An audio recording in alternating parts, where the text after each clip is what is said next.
The story of Elijah. Ahab ராஜாவின் பாவத்தினால் இஸ்ரவேல் தேசத்தில் சில வருடங்களுக்கு பனியும் மழையும் பெய்யாது என்று எலியா அறிவித்தார். அதன்படியே தேசத்தில் பெரும் பஞ்சம் ஏற்பட்டது.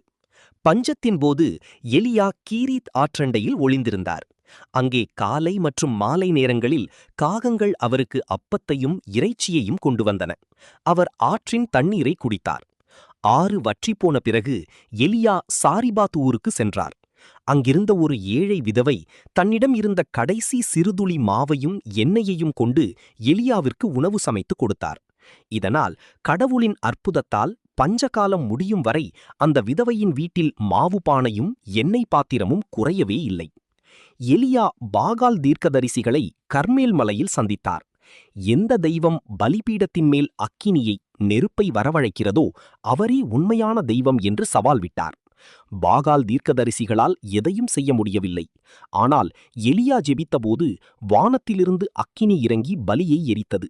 மக்கள் அனைவரும் யெகோவாவே தெய்வம் என்று முழக்கமிட்டனர். யேசபேல் ராணி எலியாவை கொல்லத் தேடியபோது அவர் வனாந்தரத்திற்கு தப்பியோடினார். அங்கே ஒரு குகையில் தங்கியிருந்தபோது கடவுள் ஒரு மெல்லிய சத்தத்தின் மூலம் அவரோடு பேசினார். பின்னர் எலியா தனக்கு பின் தீர்க்கதரிசியாக எலிஷாவை நியமித்தார்.